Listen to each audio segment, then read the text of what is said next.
बिस्मिल्लाहिर्रहमानिर्रहीम। अस्सलाम वालेकुम वरहमतुल्लाहि वबरकातुहू। अब रहा एक ईसाई, उसका खाना काबा पर हमला और उसकी इबरतनाक शिकस्त, ये आज की वीडियो का मौजू है। अब रहा यमन का हुक्मरान था, सरकश व मगरूर हुक्मरानों की तरह उसे भी ज़ाती नुमाइश का ख्याल आया। वो ये चाहता था कि लोग उसी के गिर्द घूमें और सुबह शाम उसी का तवाफ करें।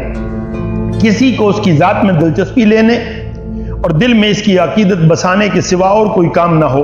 सोचने लगा, लोग मक्का में फ़कत एक काबा की ज़ियारत के लिए हज़ारों की तादाद में जाते हैं। उनका जोश व खरोश, हैरत अंगेज जज्बा, अकीदत से लबरेज वलवला और वालहानापन दीदनी होता है। हालांकि वो एक कच्चा कोठा है, उस पर काला गिलाफ चढ़ा हुआ है, उसमें आराइश व ज़िबाइश नाम की कोई चीज़ नहीं। अगर मैं अपने मुल्क यमन में इंतहाई खूबसूरत, दीदा जेब और आरास्ता और पैरास्ता महल बना लूं और फिर अहले अरब को दावत दूं कि काबा की बजाय वो इसकी ज़ियारत और हज के लिए आएँ, तो मुझे यकीन है कि वो इस सादा इमारत की बजाय मेरे महल की ज़ियारत को तरजीह देंगे और दिलो जान से उसका हज करने के लिए आने लग जाएंगे। दिल में इस खाम ख्याल को अमली जामा पहनाने का इरादा कर लिया। माहिर तरीन कारीगर, साहिबे हुनर फनकार और माने हुए मामार काम पर लगा दिए। इंजीनियर्स को हुक्म था अपनी तमाम फनी सलाहियतें बरूए कार लाएं और एक ऐसा महल तैयार करें जो किसी ने ना देखा हो। जो भी उसका नजारा करे दंग रह जाए और उसकी रानाई और ज़ेबाई में खो जाए। तामीर का सिलसिला शुरू हो गया। काम में तेजी पैदा करने के लिए मजदूरों को हुक्म दिया गया कि सूरज निकलने से पहले महल वकूफ पर पहुंच जाया करे। जो देर करेगा उसका हाथ काट दिया जाएगा। दहशत की फजा कायम करने के लिए इस जालमाना हुक्म पर अमल भी किया गया। मलका बिल्किस के महल के खंडरात करीब ही थे। वहां से मुनक्किश पत्थर मंगवाए गए। जखाम, संगे मरमर, संगे यशब, याकूत, जर, जवाहिर, चांदी, आबनूस और तामीर व आराइश में काम आने वाली अशिया और दीगर खाम माल के ढेर लगा दिए गए। मामारों ने अपने फन के खूब जोहर दिखाए, यहाँ तक कि एक निहायत ही आलीशान, शफाफ और रोशन महल तैयार हो गया। जब अब्रहा ने इसका जायजा लिया तो उसे मकसद के ऐन मुताबिक और तसल्ली बख्श पाया। उसे यकीन हो गया कि अब अरब इसकी ज़ियारत के लिए जरूर आएंगे। उसने हर पहलू पर गौर करके फैसला किया कि इतने हसीन और जमील और आरास्ता और पैरास्ता महल के हज की दावत देने में कोई हर्ज नहीं। अरबों का फर्ज बनता है कि इमारत काबा को भूल जाएं और इस महल को तरजीह दें और इसी को किबला मकसूद बनाएं।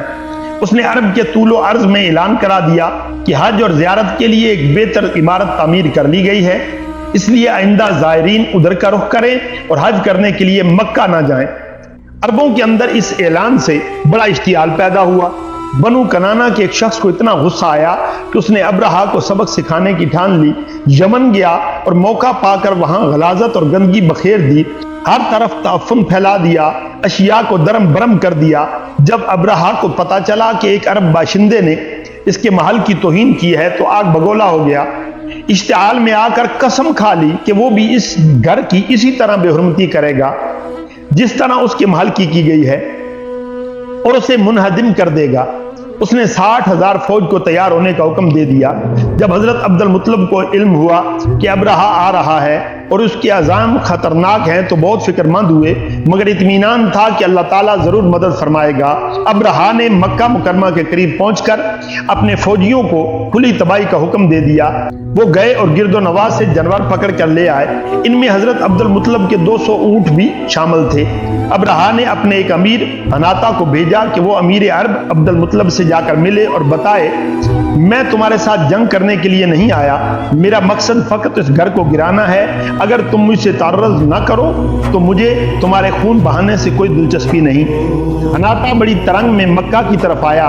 उसे नशा था कि वो एक अजीम फौज के मालक और यमन के ताजदार का नुमाइंदा है। मगर जब हजरत अब्दुल मुत्तलिब के सामने पहुंचा और हजरत अब्दुल मुत्तलिब के नूरानी और ज़ियाबार चेहरे पर नजर पड़ी तो सारी शेखी भूल गया।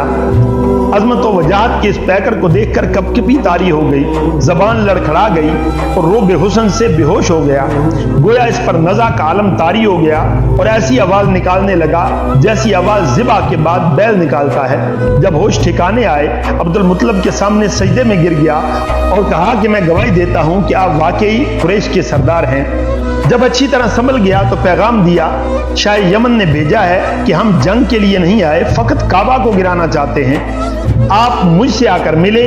حضرت عبد المطلب بے تکلف ابرہا کے سامنے پہنچ گئے۔ حضرت عبد المطلب عربی حسن و جمال اور عظمت و جلال کی ایک نمائندہ مثال تھے۔ جب ابرہا نے اس پیکر جمال کو دیکھا تو مبہوت ہو گیا، عزت و تکریم سے پیش آیا اور گوارا نہ کیا کہ دوسرے لوگوں کی طرح انہیں نیچے بٹھائے۔ یہ بھی گوارا نہ تھا کہ وہ اس کے برابر تخت پر بیٹھیں، اس لیے خود نیچے اتر کر آپ کے پاس قالین پر بیٹھ گیا۔ المواہب اور سیرت حلبیہ وغیرہ میں یہ بھی مروی ہے کہ ابرہا کا ہاتھی بھی حضرت عبد المطلب کی پیشانی میں چمکتے ہوئے نور محمدی صلی اللہ علیہ وآلہ وسلم کے سامنے سجدہ ریز ہو گیا۔ اللہ تعالیٰ نے اسے زبان دی اور ہاتھی نے قابل فہم زبان میں اس نور محمدی صلی اللہ علیہ وآلہ وسلم کی خدمت میں سلام عرض کیا۔ ابرہا آپ کی شخصیت سے بے حد مروب و مسحور تھا۔ بولا، فرمائیے کس مقصد کے لیے تشریف لائے ہیں؟ آپ نے فرمایا، تمہارے فوجی میرے اونٹ ہانک کر لے آئے ہیں، وہ واپس کر دیں۔